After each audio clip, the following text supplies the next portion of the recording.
Genius Brain listeners, this podcast is brought to you by BetterHelp. Mental health is mental wealth. I say it every time because BetterHelp has been a huge part of my life, which is why they're a continued sponsor of this podcast.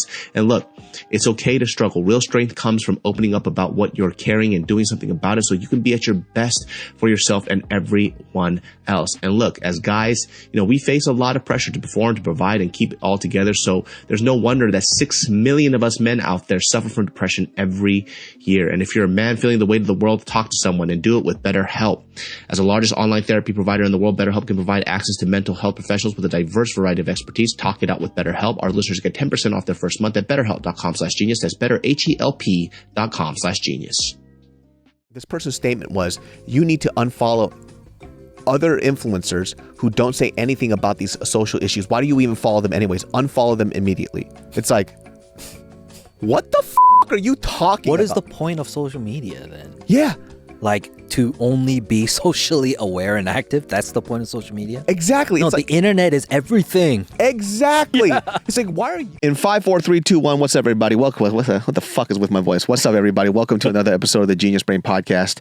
I got a little high before this and it started dying down, so now my brain is slowly coming back. Trying to catch up. Yeah, dude. There was a podcast that went down and everybody's like, where did it go? It's still up there on the audio side, but... Right. I was talking about that Storts and Bickle thing, right? The thing that Robin has, and we just hit it. Right. He had the smaller version, the one that he hit today. Yeah, that shit is nice, man. That's pretty smooth. It doesn't. It tastes like tea. Yes, that's right. It's like essence of cannabis. Yeah, I'm like, interesting, because we're so used to that harsh burn or the thing that makes us cough if we like inhale too hard. But because there's no tar. Yeah, literally zero tar. It's almost just pure THC because it's like just clear. That shit is so expensive. You guys, please sponsor me, dude. Yeah. I'll do a fucking Instagram fucking post or reel for you just to give me one. Just give me both of those products. I'll fucking do it. I swear to God. I feel like they don't need me though, because they're at the forefront of weed. Yeah, pretty much. I think there's like the weed is now established in California. You're not going to get just free baggies of shit anymore. Yeah. There was a time when weed became legal, they were just giving it away. Yeah. But now, like, the regulation has come up and all that shit. Like, I think a couple of companies got in trouble for having the wrong, like, number of how much THC is in their shit, apparently. And, yeah. So, apparently, by law, if your weed doesn't test what you say it does, you have to destroy it. Oh, really? Whether it's more or less, you have to destroy that batch. So I have a friend who goes to those companies and takes that weed and sells it. What the fuck? Instead of destroying it. That's awesome. But also very illegal. Yeah. So they make a good amount of money. Like, just... Well. But the state says you have to destroy it. Like, hey, weed's weed. Yeah, there's got to be some kind of workaround with that. It's a lot of money to be made. It's an interesting industry, right? Because I know a lot of people who got in it early and they made a lot of money. Mm-hmm. And I heard like getting into it now is hard. And yeah, that's what he said. Like the profit is not there, right? It's very, very different. Well, it's also seemed like a crazy volatile business because you don't know what's happening. Only, yeah. And I also knew a guy in Washington State. He has a scar all across his head like this, all the way behind his ear, because he got pistol whipped. Oh yeah, someone robbed him. So here's the crazy thing, right? Like for a couple of guys I know who went into the grow op business, right? What they have to be constantly worried about and what they have to spend money on is security. Yeah. Right? Because people are trying to jack them 24/7 all the fucking time or destroy competition. Yeah. I didn't know about that. That's crazy. Yeah, and there's like issues of employees dishing out information, selling information, and all sorts of stuff. So my buddy, oh my God. Yeah, so my buddy who's been doing it for a very long time got out of the business. He's like, I'm dying, not because of something that's happening to me, but this level of stress is killing me right now. Like their place got jacked, the locks got broken, they fucked up this shit, somebody stole this, did that. He goes, this is such a dangerous business to be into because of all the shit that you have to deal with. How much money we have to spend on security, the cameras, the people, 24/7. It's just, it's not worth it, right? So it's like all this stuff too. Like I always wished I sold drugs in high school. I never got to. Yeah. Fucking loser, dude. I should have just done it, dude. I really should have just done it. I would have been fucking rich. But none of my friends like smoke anymore. Yeah. The ones that did in high school anyways. Yeah. They grew out of it. They grew out of it. We started in our 30s. That's why we're having this late fascination with it. Yeah. But the way that we smoke it too, it's very different from what I feel like how they smoked it when they were younger, right? It's like, I have nothing better to do, blah, blah, blah, blah. And it becomes like a huge crutch for them. Yes. Like for me, I'm able to, like when people ask me how often do I smoke, like you're a pothead. I was like, well, if smoking once a day is a pothead, then I guess so. But then I talk to other people who smoke avidly. It's not once a day. It's shit. 24/7. It's 24/7 all day. High, yeah. Holy shit. I didn't know that. Were you smoking like that at a certain point? Yeah. Yeah, for like 8 years. That's crazy. It's past 8 years. How did you function? I don't know whether it's I think it's discipline. That's the only thing I could put it up to, because I lost 100 pounds while smoking weed every day, just being high. I watched and what's it called? Just did a bunch of dissertations and wrote essays on movies. Yeah. And studied movies being high as shit too. Wow. You know, and then, you know, I've also taken long breaks and realized, yeah, there is a form of creativity that I don't get to reach, you know, with my thought process when I'm not high. But either way, I think at this point for me, the way my brain works, I kind of, yes, I feel the high, but I don't. You can kind of work through it. Yeah, I don't feel like I can't do anything because I'm too high. I'm not doing shit because I'm high. Because I'm lazy. Yeah. Yeah. It's but Korea's harsh view of drugs always blows my mind. Like if you get caught with weed, you're fucked. The very word for weed in Korean is devil's smoke. Yeah. Daemacho. Like Korea has this huge hard stance on any addictive substance minus alcohol, which is fascinating to me because alcohol is the worst. If they smoked weed, you know, they would save so many Korean livers. Yeah. You know, like the alcoholism would go down. Like they need to deal with their shit. And I don't know how soju makes their anxiety go down. I don't know either. Rather than, hey, they just black out. There is this thing of, I think it's just because it's like the post-war, right? Of Korean excellence. Yeah. Right. Education is the key. You have to be smart. You have to work hard. And I think, my friend told me that Korean people have this hard stance that they know about their addictive personality. So it's like they understand. Number one, we already have alcohol. You add that one other thing, alcohol and cigarettes we already have. Yeah. You add one more thing, it's going to derail the whole country is how they view it. So that's why they take it so seriously in terms of any type of drugs. So the way that's why they have the same view on gambling as well. It's these vices that they know that Korean people will get addicted to. They vilify it really hard because they know the people very well. Right. It would destroy the country. Yeah. They started doing that. That's how they view it, right? Maybe it's because part of me thinks that people look at weed like it's opioids. Yeah, yeah. They look at it like it is what's that? Well, it was just opioid, right? Yeah. Back in the day. Yeah. Yeah, that went around in Asia, had a big effect of it fucked up Hong Kong for a while, but that was because of England's way of what do you call it? Not annexing. They did annex Hong Kong, right? That's how they took control, was just turn them into a bunch of... Well, that's why you have a bunch of fucking people there named Winston. You know what I mean? Kensington. Yeah. Like, what the fuck? My name is Winston. Yeah. Like, all right, dude. Very English name. Yeah. Genius Brain listeners, this podcast is brought to you by BetterHelp. Men today face immense pressure to perform, to provide, and keep it all together. So it's no wonder that 6 million men in the U.S. suffer from depression every year, and it's often undiagnosed. It's okay to struggle. Real strength comes from opening up about what you're carrying and doing something about it so you can be at your best for yourself and everyone in your life. If you're a man and you're feeling the weight of the world, talk to someone, a friend, a loved one, a therapist. Geez, my friends, I know you're going through a lot, but come on, man, you matter. And listen, I benefited from therapy for a very long time. You know me, I was a toxic man. I'm still working through my stuff, but it's great to have BetterHelp in my back pocket whenever I need them.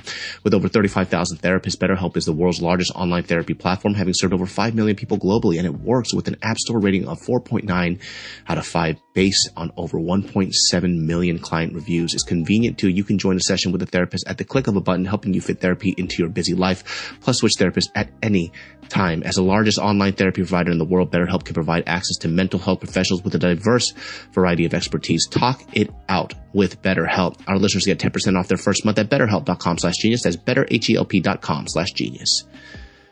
They're because I know like Philippines has a super harsh view on drugs too. You know, Yeah, they fucking just killed, like executed drug addicts rather than giving them help. Like they weren't drug dealers, they were just addicts, and they pulled them off the streets and fucking killed them. Yeah, if you're a user or a dealer, they're all looked at the same way. Yeah. So I know like at the time that was happening, this was a few years back. I don't know if it's still going on now, but like Duterte was like, people either fucking loved him or they thought he was a monster. Yeah. Right? So the people who were sick of the drug crisis in the Philippines were like, thank God this man came here. He's cleaning up the streets. He had to do something, right? Yeah. And the other half is like, you're fucking killing these. Are you insane? You know? But it's such a... Oh, did you hear like in the Philippines? Was it the Philippines? You know the guy Vitaly? Oh, yeah. Yeah. Is it the Philippines? Yes, he's in the Philippines. He's detained there, right? Yeah, he lost a shit ton of weight because he's just... They're feeding him, you know, banana ketchup and water, you know? But he was acting like a fucking ass while like, I hate this about people with money. This is how I know you're not a human being, is when you have vast amounts of money to do shitty things, but you donated this, but you gave this to charity. How can you be a bad person? I hate that shit. I hate that shit. So Vitaly was doing that type of shit in the Philippines, where he was giving away thousands of dollars here and there, but doing condescending shit in the middle of it. So they were like, we don't even give a you can pay us whatever. Yeah. You're going to jail. So yeah. It's kind of like that example of, you know, the piece of shit person and they go, only God can judge me. Yeah, I seen that meme actually, and it's a meme of God saying you're a piece of shit. Yeah, you're right. God does judge you. Yeah. I'm just letting you know this is how God views you. We agree with God. Yeah, you're a piece of shit, dude. I think they're not letting him go. Russia doesn't want him. America's not going to take him. So he's just going to be in jail and he's going to have to go through his whole sentence. Shit, what, is that the same? Johnny Somali thing is still ongoing too, right? How is he? How did Vitaly get inspired by Johnny Somali? You fucking loser. Listen. Let me tell you something, man. I'm honestly just. I'm a little tired of it. Like, what's the entertainment value in this? Like, I don't get it. It's the bottom of the barrel. Yeah, it's bottom of the barrel shit. Like, what's the point of this shit, dude? It's not like it's particularly talented. Like, anybody can do that. Anybody could just talk shit, go around and do whatever. You know what I'm saying? So is it like the attention that you're getting? I mean, that Somali kid wasn't making much money. You know? So what is it? I don't know. It seems like the extreme version of what Tom Green used to do. Do you? Oh yeah. Tom Green show. I actually was a guest on one of his podcasts years ago. Yeah, I remember that. That's fucking dope. But yeah, I mean, it's incredible that he made it to network television on MTV by doing the shit he did on the streets. But it was so irreverent. You know, it was so end of Gen X and like the beginning of millennial culture. It was before Jackass. Yeah. Kind of things, right? I think that's just the evolution of that, of what we've come to now. This is the evolution of Tom Green and Jackass is Johnny Somali and Vitaly and these assholes doing asshole things in other countries. You know, because what's it called? FOUSEY too. FOUSEY too. Jesus Christ, man. But like Youssef, he went through that whole like pranking phase too, and then he lost his mind. We've been seeing that so often now, of these like content creators literally losing their shit. Yeah. And Youssef has just gotten worse and worse and worse, and people feed into it. There's like an entertainment value of people just wanting to watch other people burn And crash out. Yeah. I mean, but also I think he's weird. Like he's got some balls on him for sure. Because FOUSEY called the cops on himself to time how long it would take them. And then when they got there, they're like, all right, you're under arrest for false. He's like, are you kidding me? I said I was getting murdered and it took you guys fucking this long to get here. And it's like, is this a joke? Are you literally going through an episode now? I think he's going, I don't know. Are you monetizing your episodes? Yeah. You know? And I couldn't live through that. I couldn't live like that, to crash out. Every time I crashed out, I made like $100,000. Yeah. I don't think I can continue. Yeah. It might be nice. I didn't know he did that. That's fucking nuts. Yeah. He just kept doing. It didn't feel like stunts. Yeah. Is the problem. It felt like an episode rather than a stunt. You know what's crazy? He was engaged to a girl not that long ago. Ooh, well. Right? I'm not sure if they got married, but I think it was another Muslim girl or something. I don't remember. But she was really pretty or something like that. But then it makes me judge her. It's like, what the fuck is wrong with you? See this? It's like you didn't see all this stuff. Like, what kind of damaged human being are you? You know what I'm saying? Like, that's weird to me. Like, I will always judge the person who is connected to somebody like that. Like, I mean, Bianca, what's Kanye's wife? oh yeah, well, she's fucking weird. I mean, come on, like you've seen it all. You gotta know you're a Kim Kardashian copy replacement. I mean, you're seeing him crash out, all of this, but then you're all with it. Yeah. You're all cool with it. Then I don't know. Yeah, what you can't say you're better than him or whatever. Oh, my husband's having an episode. Da da da. It's like you're along for the ride, and it's really weird why you're along for the ride. Yeah. I mean, have you ever noticed too now, like the idea of a celebrity is starting to die out? Like, because anybody can be a celebrity. Exactly. Mm-hmm. And this is a clear example of that shit, where before being a celebrity actually meant something, right? Yes. Like, you worked so hard to get to this point, to be recognized for a skill and a talent that other people don't have, or it's very hard for people to acquire, right? But now with these people who are celebrities, it's just like, why is he a celebrity? Man, look at how hard he hustles. It's all right. Yeah. The last A-lister is Tom Cruise, right? Well, a lot of people will go see a movie just because it says Tom Cruise. Yeah. Right? Will Smith fucked himself. He used to be that guy, but he fucked himself. Yeah, but then he started fucking, I had a grenade. I took the pin out. Then I threw it. It's like, Will, what the fuck else are you supposed to do with a fucking grenade, man? Yeah. And then he had a new song that came out. He goes, I like girls. It's like, dude, that shit looks so corny. Look, yeah, I'm not, listen, terrible. I'm not going to hate on somebody who's just creating for fun. That is what it is, right? Yeah. But once again, it's art, so it's up for interpretation, and it's corny to me. It's corny. It's mad corny. I don't like it. I mean, I remember being in high school looking at the Men in Black song, like, this mad corny. Yep. Wild Wild West, this is mad corny. Yep. You know, like, getting jiggy with it, I can, you know. Yeah. You know, Miami, he had some hits. Millennium. Yep. But then the movie anthems are just like, what the fuck? It's just like being a celebrity now means absolutely nothing. Yeah. And I think it's a good thing and a bad thing sometimes, like where, you know, you're just a regular person. Yeah. And you have a skill. You know, when Denzel Washington comes out and he says things like, this isn't a hard job, right? Mm-hmm. Like, this is a privilege. I get to do this for a living. Like, I'll give you a list of hard jobs. Those are difficult jobs, and I 100% agree with that. It's kind of demystifying what acting is, right? Because sometimes people look at these people and they go, "Oh, they should be a shining example of what a human should be," right? I'm like, they're fucking like actors. The fuck are you talking about? They fucking pretend at the highest level.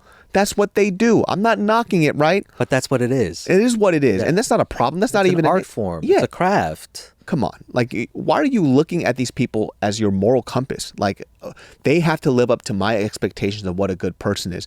I don't think that about actors at all. I'm just like, what are they going to act in next? I'd like to see their skill. I don't give a shit, right? Right. Because they're literally playing pretend. They're playing somebody else.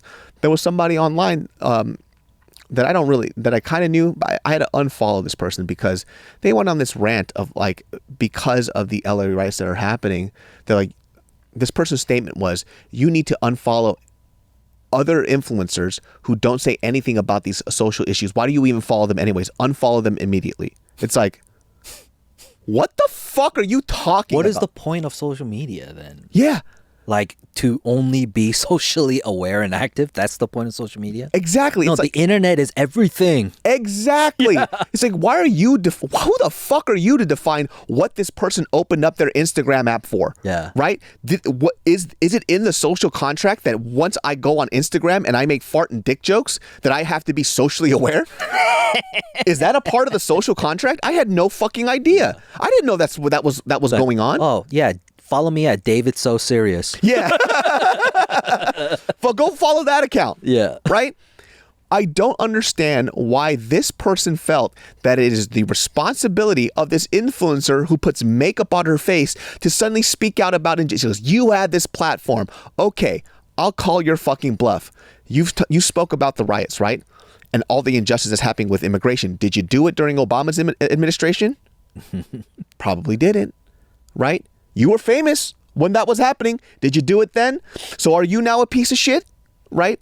And then, they kind of do this thing where they bring up other people's points, but they don't address why it doesn't matter. They just bring it up and they go, okay, whatever. That doesn't work. That's a cheap cop-out. You can't be like, okay, I know there are so many other things that are going on in this world, but no, not but. Address why that's wrong. And then you can move on to your next point. You can't bring up a very, very poignant point and then just glaze over it as if you addressed it. You didn't address it. You just proved why you're stupid, and then you just went back to your point. It doesn't work that way. So if there are other things that are going on in this world that you didn't speak up about, why is this one okay and not the other one? Because it is now socially relevant to them. Exactly. So you're not that much better at all. Yeah. You know what I mean? And by the way, how long will you talk about this? What's the duration? Quantify the duration for me. For how long do I speak out about this until I'm a good person or a bad person? Right. And then if you stop doing it, do you go back to being a piece of shit? Because guess what? You have this platform. And somebody called this person out, which I thought was so funny. They're like, I think it's a little bit hypocritical because your significant other is also a celebrity and they're not writing anything about any social subject. Why don't you call out your significant other? Yeah. Bullshit. Hate that. I fucking hate that shit. There's no rules, there's no law to the internet. So you can't just come across and start saying, this is how you be. Yeah. Or this is how we are. Yeah. And this is where we draw the line. Who's we? Yeah, like, to say that, who does it actually reach, though? Yeah. It's the people who are under the influence of you. But now you're saying, hey, don't be influenced by other people. For what? This is social media. Yeah. Don't you just cook and shit? Yeah, exactly. I'm not, seriously, dude, I'm not following fucking, what's it called? Let's say Will Sasso, and then Will Sasso comes on in his Arnold Schwarzenegger voice. Hey, there's riots out there. Come on. I don't want that. Yeah. You know what I'm saying?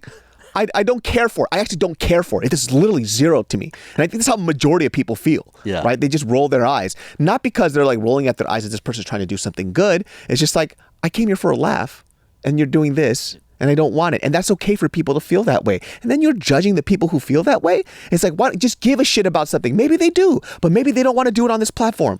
There was a minute of me following Michael Rappaport because he did used to do these funny Ma skits where he'd be the guy living in his basement. He's like, hey, Ma, when's the chicken pot pie coming out? And he'd had these skits. He, obviously promote his acting shit. But then when it got political, look, I hate Trump too. But then when all of it was just cursing out Trump the same exact way in every post, I was like, I'm no longer interested at all. Your funny accent lost its charm. Yeah. That's the thing too, right? It's just sports takes, this and that, and then you're just okay, massively. I mean, it's weird dichotomy because he massively hates Trump, but he's just a super Zionist, too. And so it's who follows you anymore if you're that polarizing? Yeah. Dude? And I'm not saying too, by the way, that when there are people who have a huge following, they talk about this stuff, it doesn't give me an ick. I'm like, oh, cool, that's what they care about. Mm-hmm. I'm talking about the person that sits there and judges the other people who don't speak out about it, right? It's who are you? In what world do you think that you get to dictate this and suddenly you're this standpoint for morality? What the fuck does that have to do with anything? Because now every time that something happens in this world and I don't see it on your page, I'm going to call you a heartless bitch. You fucking heartless bitch. How could you? That's the difference between what Christianity means to me and other religions, right? Because wokeism and this new liberal culture and whatever it was, right? It became about morality all of a sudden, because they abandoned religion. But then there's still a line of morality of what you don't do and what you can't say and such. But then when I look through when I was in the church, there was always forgiveness. Yeah. Right? There was always a path of growth. And what I've noticed in more than one liberal circles is that disgusts them. Forgiveness. You're forgiving this piece of shit. Yeah. And they can't understand that it was a personal matter between one person and another. Yeah. Right? And it became public. And so you hate this person for it. Even if that other person forgave them for this moment, in time. Yeah. Like, for some reason, we all just want to cancel and destroy somebody, right? And for me, that more or less has to do with the study of like, I'm blanking out, but it's like this study where if nobody knows that you did it, right, and nobody knows that, who you are, and you're completely anonymous, and nobody knows, like, once again, it's like they can't see you doing it either. How many human beings would be willing to, like, murder? Yeah. Right? Kill or just do something horrendous. Destroy, Yeah. do something horrendous. Digitally, in a video game world, we're all willing. Yeah. We pull the trigger and kill people all the time in video games because it's not real. Yeah. Or whatever. And in the internet, we've applied that to ourselves. Yeah. Whether it's in these anonymous circles, it's like, this is our space to be shitty. Yeah. It's the Yelp elite. Yeah. You know what I mean? The Yelp eliters, they go around and they want to destroy businesses because they didn't get their way, but they're so detached from it because it's like a video game to them. Yeah. They're detached that, this is a real person with a real business that feeds their family, that feeds employees. Like, you don't feel that This way. affects their lives for years to come. And by the way, I'm not saying that I haven't given out 1 stars in my past too, right? Mm-hmm. But there's like levels to this shit, right? Mm-hmm. Like, I gave a 1 star to a business once who like literally treated me like shit. And I go as far to try to speak to management. I'm like, hey man, like, what the fuck is going on with your employees? Like, so there was a place that I went to, I tried getting, ordering something. All the employees were just like not attending. I'm the only person here, right? And I'm like, excuse me, hey, I couldn't even talk to anybody. It's like, what the fuck? These kids are pieces of shit. And to me, I'm like, that's a management issue. Like, you're not here. You don't give a fuck what these kids do. And I'm like, hey, where do I stand to order? Right? Can you talk? Like, yeah, over there. I'm like, over what the fuck are you doing? So I was so fucking pissed. And I just tried to talk to somebody. It's like, yo, I just want to get food. Like, the fuck is going on? That gets a 1 star, right? I did my route. I tried to speak to somebody. I tried giving them a chance and nothing happened. So it's like, I get it. But there are some people they go like, today I woke up. The weather was beautiful. Hey, nobody gives a shit. What does a sandwich taste like? Yeah. You know what I'm saying? But you could tell that they're feeding themselves in their ego anyways. Yeah. Before anything else. And it's just like this idea of, I am this God in this world. Nobody actually really knows me, right? So I can say whatever the fuck I want. Say, like, who Yelp reviews gas stations? Or a Subway. Yeah, or Subway, Like, what the fuck? Or at least talk to a management or talk to somebody. Yeah. You know what I mean? What do you expect? It's just the weirdest thing that happens, dude. Like, I don't understand that culture of just like, everybody feels like it's not them, right? It's my right to say this, right? Well, okay, then as a business person now too, in this day and age, is the customer always right? Here's the thing, how I view it, right? The customer isn't always right? But my job as a business owner is I just want you to walk away happy. Yeah. Because I'm here to serve you service, right?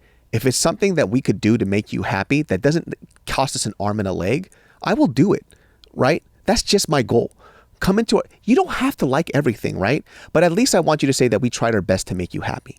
That's my thing, right? On the customer side, if you don't like something, you have to tell us. How do we get better if you don't tell us? Instead, what you do is that you destroy. It doesn't happen a lot to us because I think we do give great service, but I've seen it for a lot of other people's places where you just like wreck them and then you walk away and say, fuck you. It's like, are you trying to do, you're like, people need to know, do they? Because you didn't even talk to the employees, the business. I used to run into this all the time where they would go, this drink was fucking terrible. They messed up. They didn't give me the right drink. How come you didn't come back? Why did you walk away and drink the whole thing angry? Yeah. That makes no sense to me. And like the picture is them, they destroy the drink. Right. So you liked it. So come back and give us a chance to do better. Right. Give me a chance to give you a free drink and apologize at least. And even then, if you're mad, I can't help you, but give me a chance to make it right. Because we're not going to do everything perfect, but I just want you to walk away happy. That's it. Even if it's like happy because you got good service, but you hated the drink, at least I did that part. Yeah. Let me do that. Yeah. Or give the business an opportunity. You can't just complain to the ether and expect like something to happen. You just walk away mad. What you're doing is like, I want to hurt you because you hurt me. And then you walk away. And all we did was not give you enough ice. Yeah. You know? And even then, I'm sorry.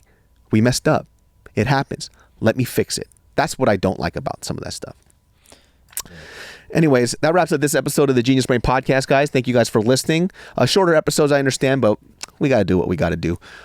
Genius Brain every Sundays at 12 p.m. And you can catch Ed at Ed Park VP and Manga Miata. We'll see y'all next time. Peace.